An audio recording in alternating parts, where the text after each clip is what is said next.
से मुक्त करने वाला है। अल्ले तुम्हें बड़े प्रसाद लेके आने, तुम ग्रहण कर लियो।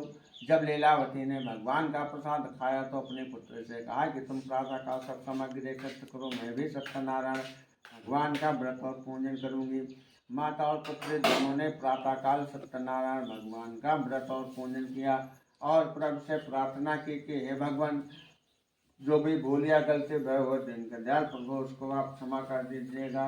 उसके विनती और प्रार्थना पर भगवान पुनः प्रसन्न हो जाते हैं और राजा चंद्रकेत को स्वप्न में दिखाई देंगे, हे राजन, आपके कारागार में जो बनिया है इनको प्रातः काल छोड़ देना, यदि आप ऐसा नहीं करोगे तो मैं आपका पुत्र रात सहित नष्ट कर दूंगा। राजा प्रातः काल आए और रात का देखा हुआ सब लोग उस स्वप्न सत्य प्रतीत होता है। सपने के आज्ञा के अनुसार आचरण करना उचित है। तदंतर राजा ने सिपाहियों को आज्ञा दिया कि जाओ कारागार से दोनों बनियों को मुक्त करके मेरे पास ले आओ।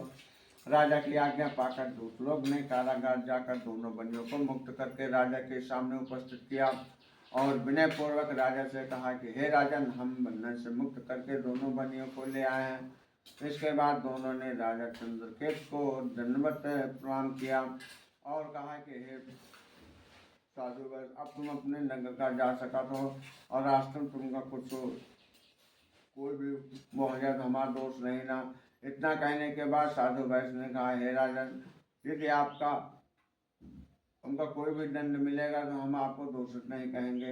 इतना कहने के बाद जितने सभा में ब्राह्मण बैठे हुए थे उन ब्राह्मणों को दान दक्षिणा देने के बाद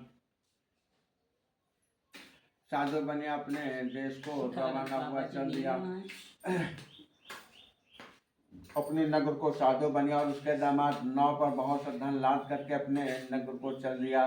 श्री स्कंद पुराणे देवाखंडे श्री सत्यनारायण भूतम कथायाम बोलो तृतीयो अध्याय समाप्त। वृंदावन बिहारी जय। नींद में नहीं, भगवान के नाम लियो तो ऐसो आलस आता भाई, चित्रकंठ हो जाता है।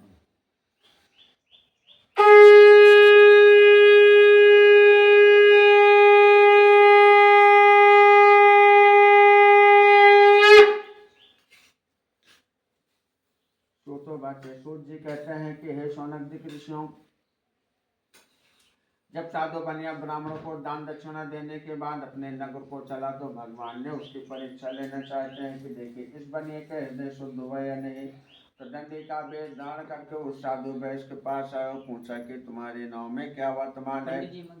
धन के मद में चोर साधु वैश्य ने उत्तर दिया कि हे दंडी, आप क्यों पूछते हो, क्या आपकी इच्छा द्रव्य लेने की है। आप तो ये कहावत कही है कि मांगे भीख और पूछे गांव की जमा। आप तो जानते हो कि मेरे नाव में तो हरी धनिया मिर्चा लहसुन लता पत्र इत्यादि भरा हुआ है। भगवान बोले कि हे साधु वैश्य, जाओ तुम्हारे वचन सत्य हो। को देखती बिल्ली और बच्चा ले ली।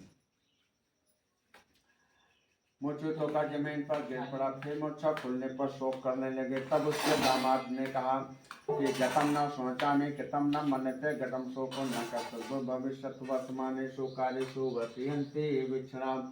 कहा कि हे पिताजी, चिंता चिता से कहते हैं कि मैं तुमसे बड़ी हूँ। फर्क इतना है कि तुम मुर्दे को जला देती है, तुम्हें जीते आदमी को जला देती हूँ। इसलिए हे पिताजी, आप उन्हीं दंडी के पास चले, तभी हमारी मनोकामनाएं पूर्ण होंगी। दामाद के वचन को सुनकर के साधु बनिया दंडी के पास पहुंचा और खूब जोर जोर से रोने लगा।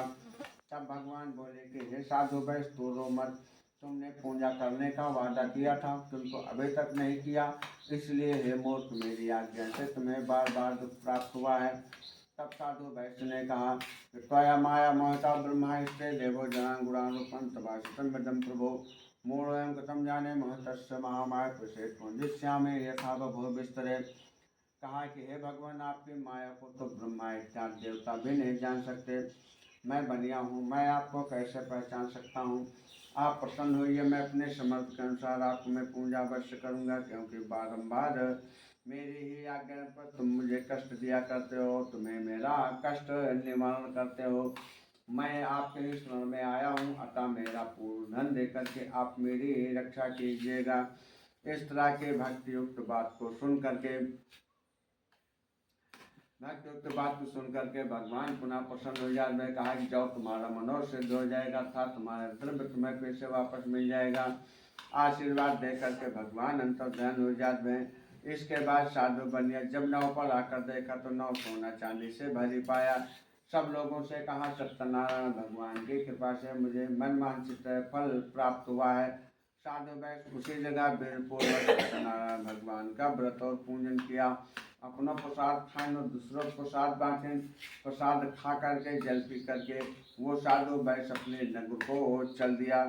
जब कुछ दूर चला तो दूत से कहा कि ये देखो मेरी रत्नपुरी दिखाई पड़ रही है, और दूत को आज्ञा दिया कि जाओ घर में संदेश देकर आइए कि तुम्हारे पति और दामाद बहुत सा धन लादे हुए इस नगर के समीप आ चुके हैं। दूत ने आज्ञा पाकर उसके घर जाकर उसकी स्त्री लीलावती से कहा। लीलावती ने अपनी पुत्री से कहा कि हे पुत्री, मैं अपने पति के दर्शन करने जा रही हूँ और तुम भी कथा समाप्त हो जाए फिर चली आना।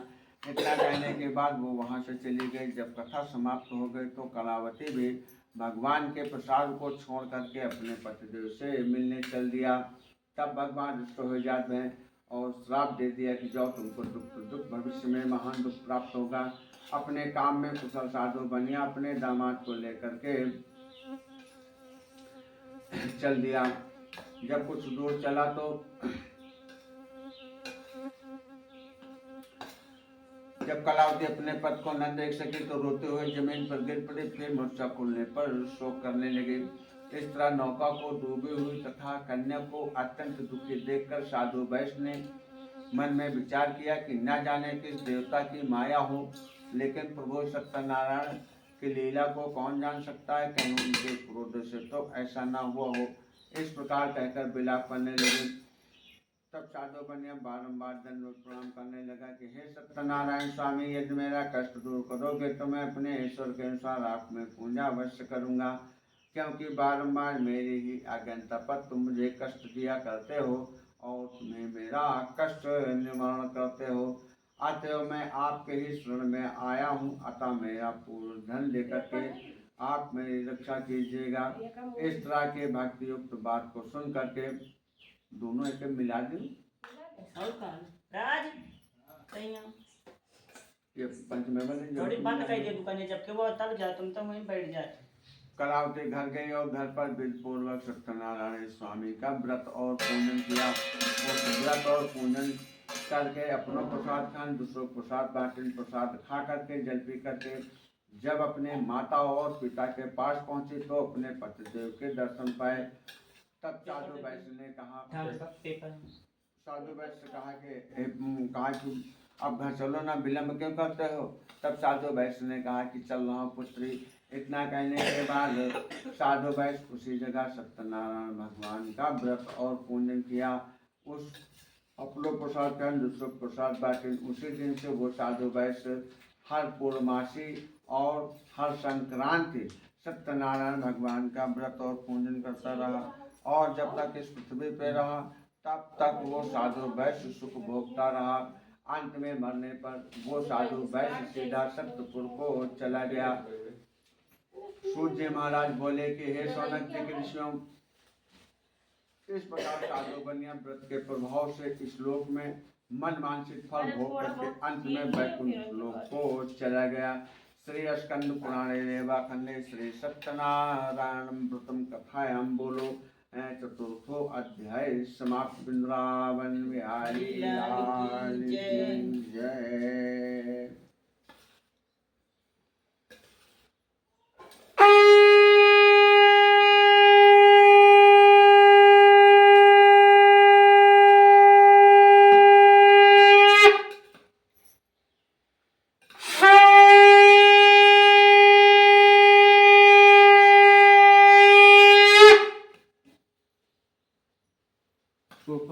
सूत जी फिर कहते हैं कि हे सौनक जी के ऋषियों, अभी तक मैं आप लोगों को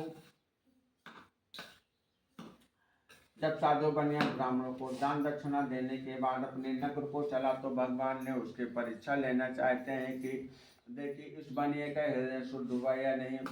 तो दंडी का वेद धारण करके उस साधु वैश्य के पास आओ, पूछा कि तुम्हारी नाव में क्या वर्तमान है, धन के मद में चोर साधु वैश्य ने उत्तर दिया कि हे दंडी, आप क्यों पूछते हो, क्या आपकी इच्छा द्रव्य लेने की है? आप तो ये कहावत कही है कि मांगे भीख और पूछे गांव की जमा।